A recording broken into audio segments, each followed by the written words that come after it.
Welcome to Thoughtful Planning, the place where real conversation, expert insight, and a touch of humor meet to turn our end-of-life uncertainties into self-assurance. I'm your co-host, Santiago, a history buff and a big kid at heart. And I'm Honey, your guide through the intricate dance of planning with care and a whole lot of warmth.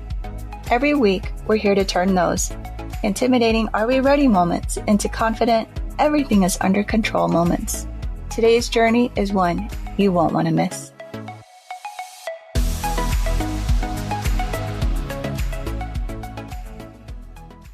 Hi, welcome to Thoughtful Planning. I'm Honey. And I'm Santiago.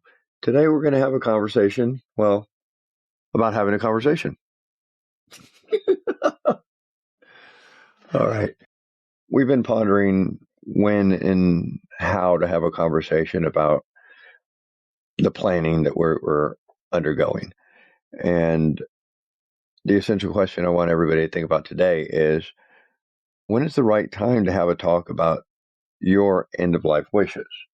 I don't know if there's a right answer to this. I think it just depends on each person's situation. Yep. And what's going on. So right now, it's, what time is it? It's 9 p.m. here in Texas. I went to work. I left the house about 6:30 this morning, got home about 8 o'clock from work, a full day. You've been working all day too. Yep. I signed off at 7:30-ish. And now we're here so we can share about the importance of talking about the conversation and how to have the conversation. And actually, I started Googling yesterday different ideas. Like, some people I've heard it's hard. Personally, myself, one of my family members, they think that maybe I'm after something if I want to try to help them, but I'm not. So there's the website I want to bring up so you can write it down. It's called The Conversation Project. That's actually not the website, but I'll put that in the show notes. But The Conversation Project, if you Google that, they offer guides to help you with the whole conversation. And it really made me think about some things that I didn't even really think that we need to talk about. Yeah, well, obviously we've talked to our kids about it. We've redone our wills, we've redone our medical directives, our DNRs. We built a trust. And we explained to the kids, one of you is going to be in charge, mainly because of proximity. The other one, she lives, 2 time zones away. And it's kind of hard for her to get here to do things immediately. Where our son is here with us in the same city, so it would be easier, even though he's the youngest person, our youngest sibling, our child. It would be easy for him to step up and manage our trust. So we're actually going to have our first family conversation about this in a couple weeks. It's only 3 weeks away, Thanksgiving. We're going to fly out to California to visit our daughter, and our son's going to go with, and we're just going to, I don't know when we're going to do it, lunch or dinner. We're just going to sit down and discuss what we have planned. Right. And so one of the things actually I read is that we need to pick a place where it's not so noisy, it's a bit calm. And also we need to pay attention to our family members if there's any kind of stressors that we're noticing. That's not a good time to talk about it. So this conversation it's a sensitive conversation. It's also very important. And it should be very meaningful so that everyone understands what our wishes are and so that they can follow through with those wishes. I mean, it was, I guess it was yesterday, we had a discussion with our son, and you'll hear me refer to him as the boy. But we had a discussion with our son about dying in the house. I just asked him, hey, if I were to die in this house, how comfortable would you be? If I wanted to be at home, how comfortable would you be with coming to visit or coming to stay in a house where I'd passed? And he was like, it would creep me out, Dad. But he says, whatever makes you feel comfortable. Mm-hmm. And for me, that's really what I don't want to make them uncomfortable, my wife or my kiddos. So it's something that you got to just have that discussion. Mm-hmm. Yeah. I think my preferred method would be in the hospital or nursing home or something like that. Yeah, somewhere other than the home. Even though, quite frankly, if that were to happen, I know that I would not want to stay in this house anyway. Too many memories of you and, all that stuff that would it really matter? Well, I don't know. I'll be gone, so I really don't care, I guess. I don't know. That's the attitude a lot of people have. I'm going to be gone. I don't care. But you do care. I do. We do care. We care about each other and wanting to make sure that we have everything as prepared as we can. And that's why we're here trying to help others also take this journey with us as we are walking one step at a time. And like we said, we work during the day, and I know a lot of excuses are you get busy, we get overwhelmed, there's a lot to do. But if we can take one step, and so the one step is to have the conversation and talk to your loved ones, the ones that need to know what your final wishes are, then it is a hard conversation. But there's also multiple ways to do it. We're choosing to sit down with our family and talk to them one-on-one, all four of us together, explaining what we want. Like I know that you want our daughter to have all of your jewelry, but we're going to state that, well, most of it.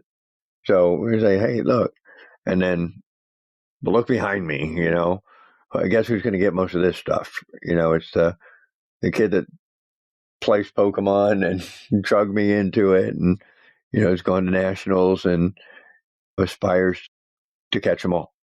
He's going to get most of the stuff that's behind me.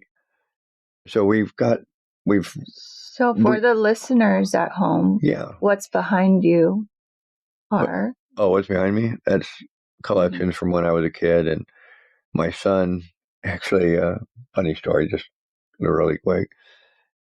My son wanted to get back into playing Pokemon. He wanted to play it right and learn how. Well, we were in Fargo, North Dakota, and there's a mall there, and it's got like this little small basement. And in that basement is a card store. And next to it is a little area where the Pokemon players, Magic players, all those folks play. Well, she went with them one time, and she came back and said, I'm never going again.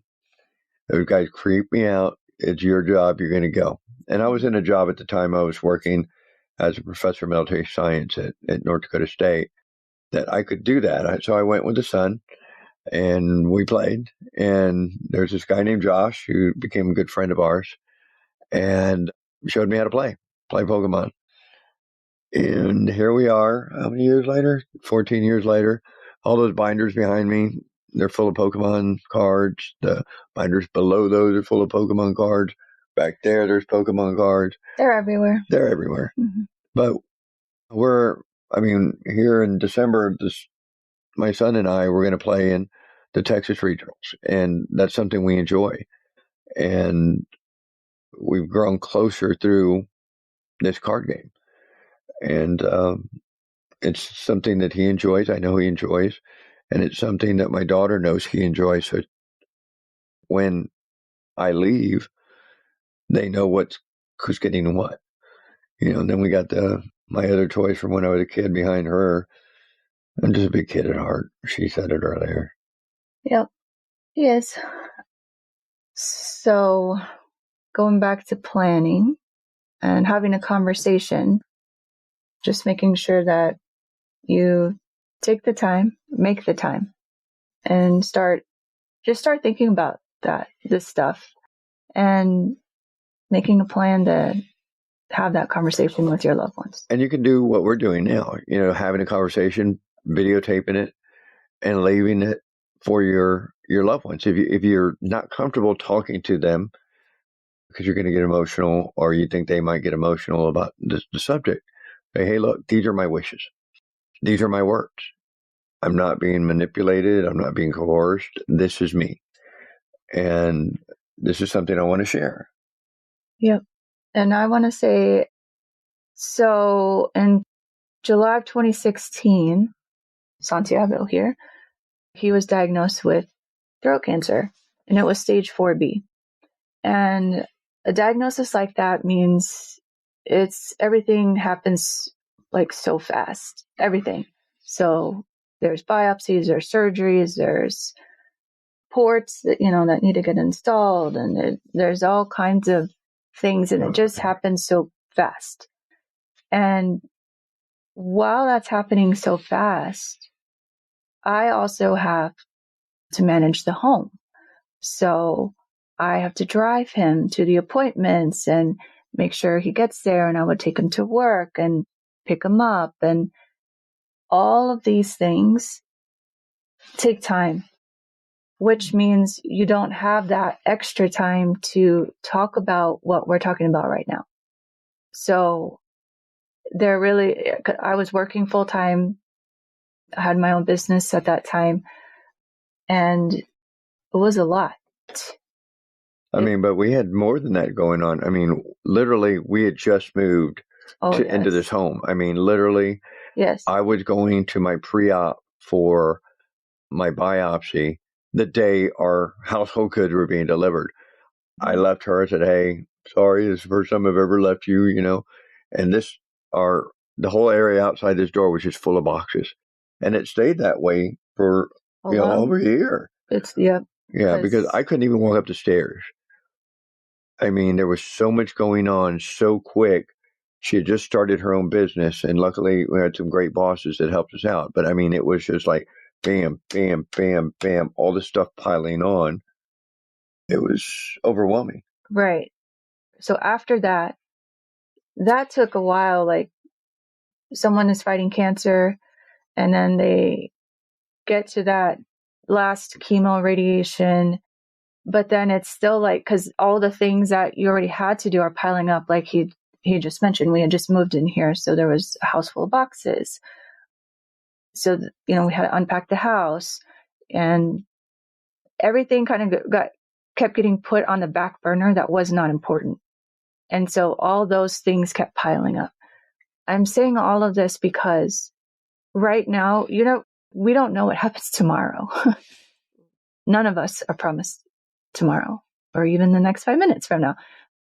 But thinking about that and putting that into perspective, and yes, taking the time to go ahead and start making these decisions while you still are able to. And right now, like I said, we just said we're busy. We were working all day, and now we're recording this podcast, and we need to take the time to finish getting our things together, and that's what we're doing. But that's why we're sharing this with you all, in hopes that you understand that we don't know what's happening the next day. And so the sooner we start preparing, the sooner we get it done, then the sooner we just move on. And then it's just maybe just following up every year on the things that you've already created. So that's the whole point of the conversation, is we don't know what's going to happen. But you would have thought that 7 years ago, because it's been 7 years since I rang the bells, almost 7 years exactly, we didn't do anything. We didn't do anything until this summer, when, we were getting ready to leave and go on a cruise, and we're like, have we got our wills updated? What happened? So we were literally pushing this stuff through before we got on the boat to leave. Yep, we signed our trust paperwork, I think, the day before we left. The day before we left. Yeah. And I felt a little rushed myself, but we knew it had to be done in case something happened to us when we weren't here. And, or if something happened to us together, and what happens to the stuff. And we had a conversation with our son. Here's a book. If something happens, here you go. Everything's in here. Do it. Which is probably the wrong answer, but no, it's better than nothing. It was better than nothing.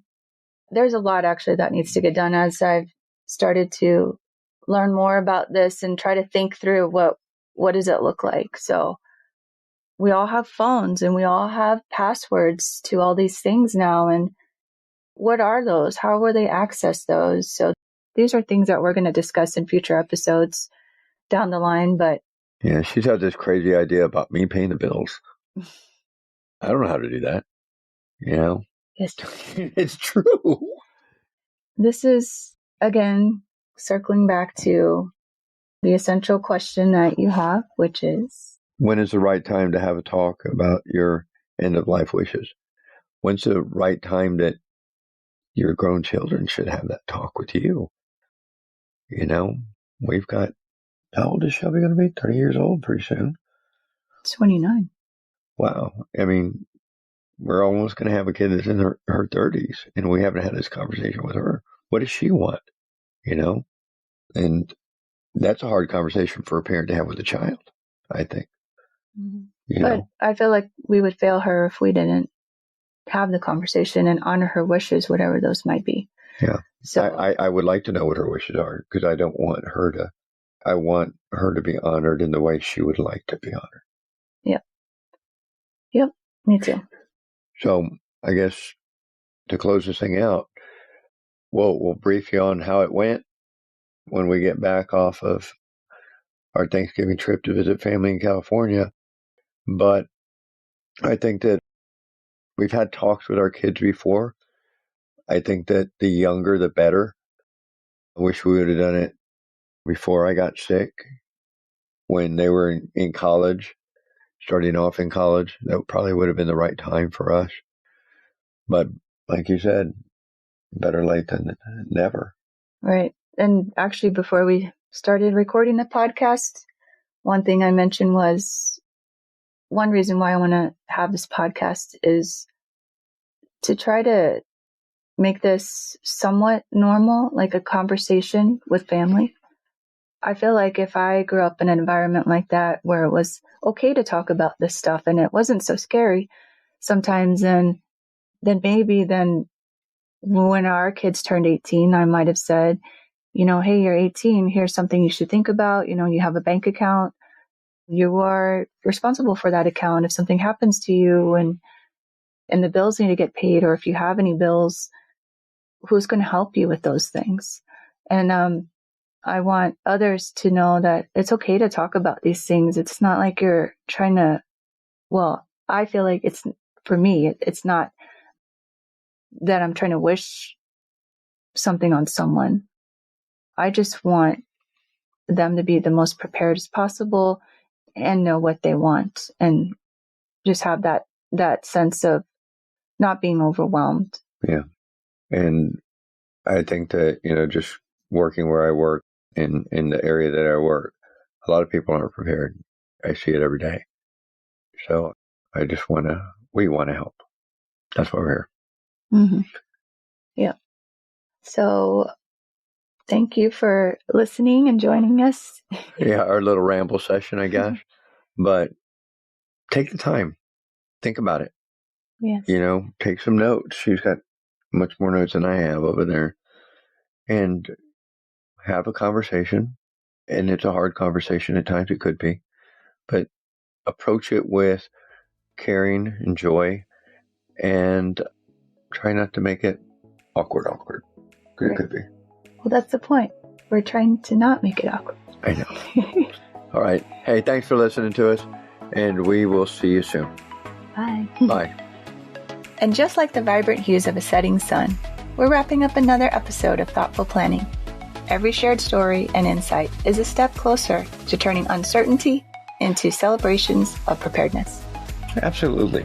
And to our listeners, remember that every surprise that comes our way is an opportunity to grow, adapt, and learn. Stay tuned for more stories, expert insight, and of course, a touch of wit in our next episode. We're not just co-hosts, we're fellow travelers on this journey. For more information on additional resources, which will help you take the next step in planning, look for the link in the show notes for our membership. Join us next time for another episode of Thoughtful Planning. Until then, keep living, laughing, and loving every moment.